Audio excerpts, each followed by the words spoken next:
un video de prueba de vida, que sabemos que en otros países, aunque se tenga información, eso no trasciende en los medios de comunicación, se mantiene en secreto hasta que se obtengan resultados.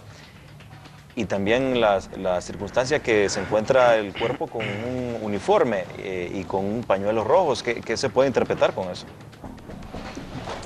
Bueno, hace 3 décadas los asesinatos de tinte político tenían una identificación para el grupo al cual se quería afectar.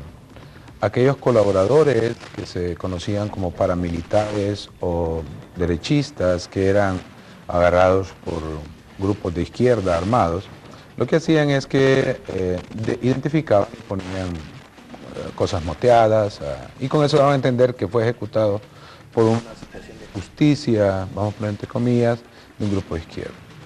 Los grupos paramilitares, en el caso de Sudamérica, que funcionaron en una forma muy ilegal y algunas veces auspiciados por los gobiernos, cuando ejecutaban a los de izquierda, ponían roja, un rojo, ¿verdad?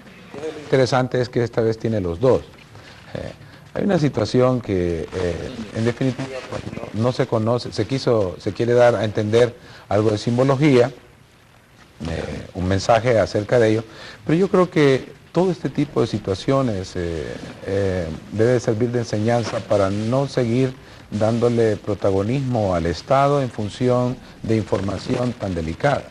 En este sentido, me parece de una forma lamentable que el presidente se haya vertido opinión acerca de eso. Creo que él debe tener sus asesores en periodismo que le deben de estar diciendo qué debería decir y qué no debería decir. Porque al haber una situación es una espada de doble filo. Si hubiese habido una liberación, entonces el presidente sale con un perfil alto, pero sucedió lo que sucedió y entonces hay un achacamiento Casi de inmediato. Entonces, no debe de haber. Mire, estamos hablando de democracia. Una democracia se fundamenta en varias cosas, pero hay limitantes para que la democracia crezca. Una de ellas es la libre expresión. Si la libre expresión no tiene toda esa fuerza como debería ser, pues entonces la democracia no va a funcionar. Hay 3 barreras para que haya una libre expresión. La primera es toda la plataforma burocrática, legislativa y hasta judicial y del Ejecutivo para oponerse en una forma abierta a aquellas posiciones de los medios de comunicación que están diciendo algo. Y entonces se les tira el Estado, usted lo ha visto en Venezuela, en Ecuador, tenemos eso, en Argentina se están haciendo calistenia con una nueva ley acerca de ello. Por el otro lado, existe otra forma de censurar la libre expresión y es cuando medios de poder tienen medios de comunicación donde ellos tratan de formar o deformar la libre opinión pública, porque una cosa es la opinión pública y otra cosa es la pública opinión. Yo estoy tirando líneas. ¿Qué sucede? Pues los dueños de estos medios de comunicación, pues ellos sí pueden expresar sus ideas, pero no el pueblo, el que no tiene ese medio. Y está la tercera, que es la más primitiva, que es la de acción en contra de física y también emocional, contra periodistas o personas que están poniendo al tanto acerca de delitos que se están dando. Entonces vemos asesinatos de ellos, generalmente quienes más han hecho esto, de acuerdo a los estudios que vemos en Latinoamérica, tienen una composición. Los grupos mayoritarios que operan de esta forma en los últimos 10 años han sido los violadores de derechos humanos o el crimen organizado y narcotráfico, que es la forma en la cual ellos están acallando. Entonces esto llama a lo preocupante que con mayor frecuencia se da y es la autocensura. Vienen los medios, entonces independientes o los que no son independientes, y se autocensuran y entonces se callan y por eso vemos al cardenal, para mí es cardenal Ovidio, ¿verdad? Es un hombre extraordinario realmente, qué hombre ese para hablar. Él habló y dijo, no callen, porque entonces lo que se espera aquí se ha dicho en este momento que hay algo que sucedió con este asesinato. Fíjense que las personas que asesinan tienen control para ejercer dolor en la gente, pero no tienen control para la respuesta de ese dolor. Y es cuando aquí es entonces que tenemos que decidir cuál va a ser la respuesta. o retractarse o más bien continuar, porque también en la democracia ahorita en nuestro país está bien la convocatoria, aplaudo lo que está sucediendo ahorita, pero tenemos que ver que necesitamos adesentamiento institucional, todavía no lo tenemos. Tenemos una Corte Suprema que es elegida por políticos, tenemos fiscales que son elegidos por políticos, casi todo se elige en el legislativo. En otras palabras, tenemos una manifestación del poder político muy grande en el país. Y si está muy grande y excedido, todo lo va a arruinar. Entonces es necesario que todo el país, el poder militar, el poder social y lo que es el poder económico, hagamos retroceder el poder político porque lo está arruinando todo. Entonces, imagínense que por esa cuestión de política, ninguno de nosotros ha estado comentando, y eso es lo que yo lamento mucho, aparte de la muerte del compañero periodista, ¿verdad?, de HRN, pero nadie está dando toda la expresión de lo que está diciendo el guatemalteco que fue extraditado de aquí de Honduras, que está hablando en las cárceles norteamericanas, porque está confesando, y donde está en los reportes internacionales, así lo están diciendo. Se está hablando de policías, de militares y políticos de la red que ellos manejaban. Nadie está diciendo nada acerca de eso. Entonces, se imagina hasta dónde podemos perder una nación. No solamente hay un Estado fallido, podemos entrar en una democracia fallida. Mucho activismo, mucha cosa, pero al final no es democracia, porque hay una intolerancia a la oposición y hay un desprecio por las minorías. Eso no debe ser. Sí, sí, interesante opinión. Bueno, popularmente hasta de manera jocosa se dice, bueno, el Congreso lo único que le falta es elegir al director de la selección, dicen. Dando a entender de que el Congreso se centra en elegir prácticamente todas las autoridades, y sabemos que el Congreso es el poder del Estado más político que hay, en el cual pues se manejan muchas situaciones detrás de la famosa reunión de bancada, etc. Licenciado Edgardo Rodríguez, nos hablaba algo importante. Al salir, hubo una reunión en Casa Presidencial de algunos directores de medios y periodistas reconocidos. Me llamó la atención un periodista muy reconocido, Renato Álvarez, que al salir dice, bueno, no debemos autocensurarnos, dice, pero debemos autorregularnos. ¿Considera usted, bueno, autorregular o autocensurar? ¿Cuál sería la diferencia? Pero ¿de verdad sería esa una buena respuesta? Que los periodistas, pues de alguna manera, hablen de una manera distinta a lo que, sin tanta libertad como la que se debería de tener. Bueno, yo creo que hemos dicho en reiteradas ocasiones, lo acabamos de decir, que este acto cobarde del asesinato de Alfredo, que es un acto terrorista, insisto en esto, que quiere infundir miedo, que quiere intimidar a los poderes del Estado, que quiere hacerlos por lo menos detener, o si es posible retroceder en las medidas que se han tomado, no debe o debe generar, como decía el doctor García, porque es algo que no controlan, la reacción de este dolor, ellos no lo controlan. Y quiero usar el caso de España y de Colombia.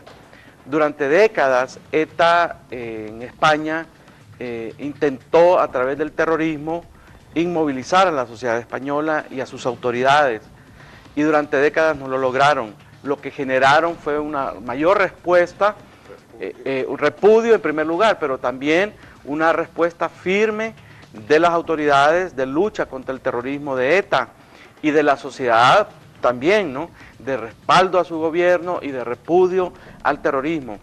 Esa misma reacción debe tomarse, y lo mismo ha sucedido en Colombia.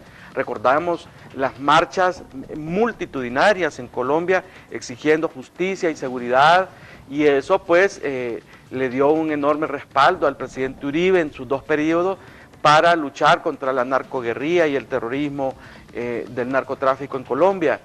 Esto ya está escrito, ya está vivido en otros países. Lo que le está pasando a Honduras no es nada nuevo, es calcado de lo que ha sucedido en Colombia, está sucediendo en México, ha sucedido en España con el terrorismo. Por lo tanto, la sociedad hondureña no debe inmovilizarse por las acciones terroristas del narcotráfico.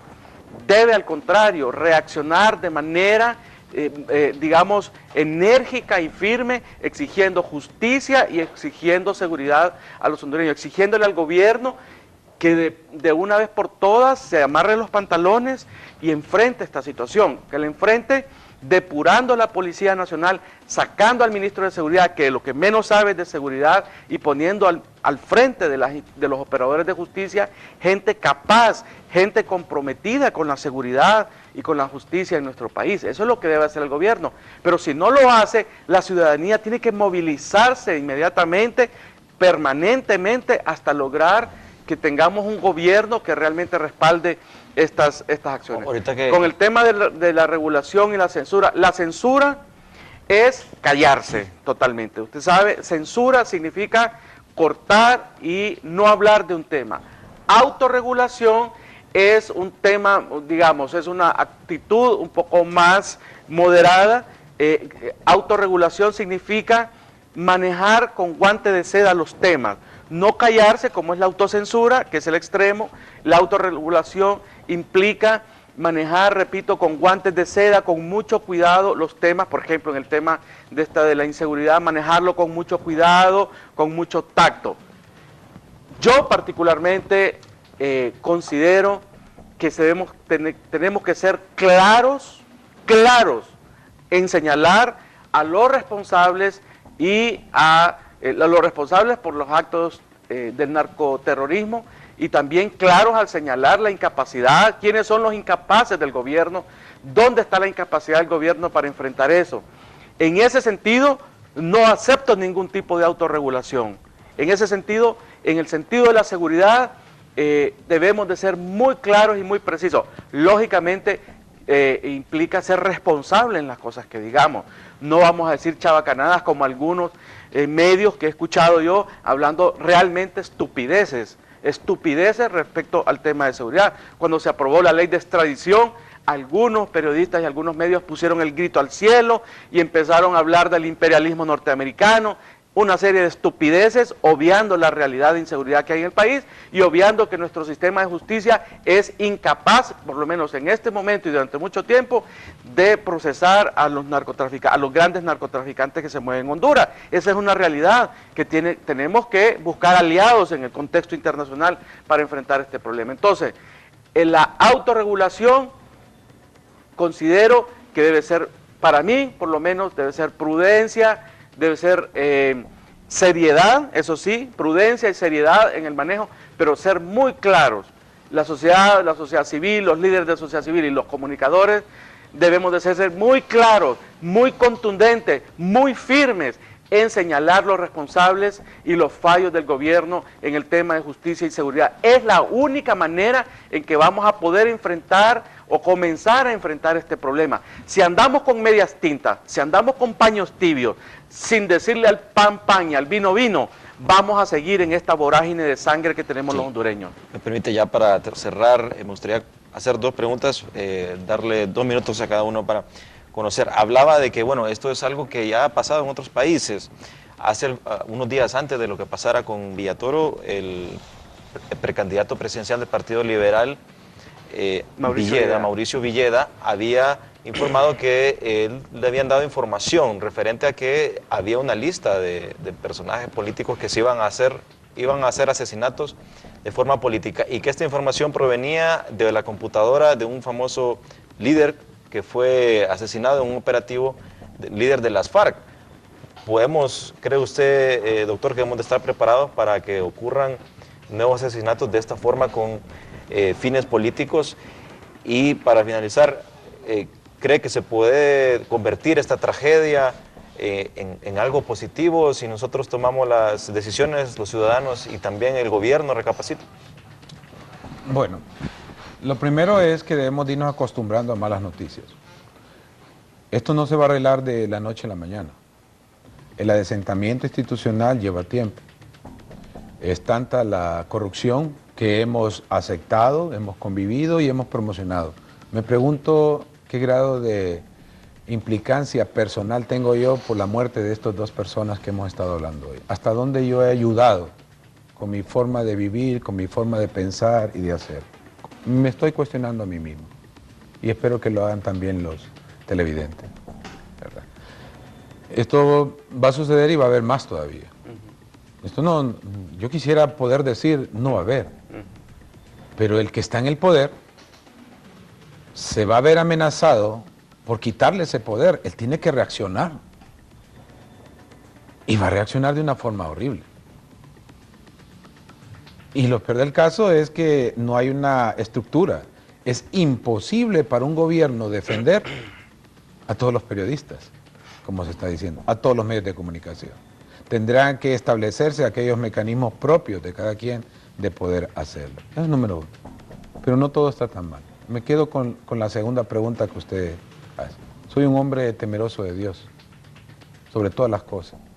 Y creo que este es el momento en que la gente que cree en Dios, que vive con Dios, que lee la Biblia, que estudia la Biblia, vive la Biblia, es tiempo de que hable acerca de ello y que comparte. He visto las sanas intenciones de algunos periodistas de tratar de hablar de Dios, pero ese no es su fuerte. Mejor que sigan diciendo la verdad y que hayan personas que vayan y traigan lo que es la palabra de Dios. Estos momentos son difíciles. Cuando yo he pasado momentos difíciles recurro a Dios, en momentos fáciles también. He aprendido como hombre a ver eso. He visto la maldad del hombre en su máxima expansión cuando quiere multiplicarse. Pero he visto también cuando hay gente y hay sociedad y hay comunidad que enfrenta eso porque tienen esperanza. Y yo, mi llamado es este.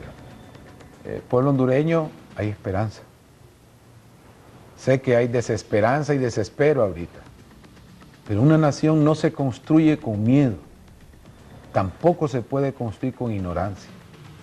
Y la gente que ha estado engañándonos, poniendo esto, recuerden lo que se dice, se puede engañar todo el tiempo a un grupo pequeño de personas. Se puede engañar a toda la gente por un poco tiempo, pero no se puede engañar todo el tiempo a toda la gente. Simplemente estamos abriendo los ojos de la realidad que nos corresponde. Entonces, son tiempos del siglo XXI, la nación tendrá que salir adelante, pero tenemos que abrir los ojos y tomar los pasos que cada quien le corresponde hacer. Muchas gracias, doctor, licenciado. Bueno, quiero decir que yo tomo con mucha seriedad la denuncia del candidato Villeda respecto de que hay blancos identificados en nuestro país, sin duda alguna, lo demostró el caso de Alfredo. También tengo que decir que hay listas de extraditables, en otra oportunidad vamos a hablar de esto, ya hay listas en Honduras de extraditables, producto de esta ley de extradición. Yo creo también, creo firmemente en Dios, soy católico de familia, creyente, ferviente, y creo en la oración, pero también en la acción. Creo que hay que orar, pero no tenemos que encerrarnos en los templos, en las iglesias, tenemos que salir a la calle. Pienso que hay que orar y actuar. El pueblo hondureño debe estar unido, hoy más que nunca, frente a este flagelo. Hemos estado divididos, diluidos frente a este problema, hemos estado presenciándolo, como dicen los toros, desde la barrera. Yo creo que debemos de dejar esa actitud pasiva que hemos tenido los hondureños frente al tema de la violencia y la delincuencia. No esperemos, las urnas es un mecanismo, es cierto, de desahogo y de castigo a los gobiernos, pero tenemos que aprender a ser ciudadanos. Ser ciudadano significa empoderarme, tomar mi responsabilidad como hondureño, como decía el doctor García. ¿Qué es lo que yo he hecho hasta este momento? ¿Qué hemos hecho cada uno de nosotros? ¿O qué no hemos hecho frente a los problemas de inseguridad económicos, sociales y políticos de Honduras? Esa es la reflexión que tenemos que hacer y salir la próxima semana a la calle cuando empiezan las grandes movilizaciones en Honduras, que ojalá que no sea de un día, ojalá que de aquí en adelante salgamos por lo menos una vez a la semana o por lo menos una vez al mes a las calles a exigir justicia y seguridad. Les agradezco mucho por acompañarnos, siempre es un honor y privilegio tenerlos por aquí en primer plano. También a todos ustedes, gracias en sus hogares por estar en sintonía. Les deseo un feliz fin de semana, que esta tragedia pues, nos deje un mensaje de unidad. La delincuencia es igual para derecha, izquierda, no es de ideologías, la inseguridad nos afecta a todos y solo unidos pues podemos hacer algo. Y ya vimos, cada ciudadano puede dar lo suyo, puede aportar un granito de arena y podemos darle un inicio al país en pro de que vivamos en paz. Vamos a dejarlos entonces con el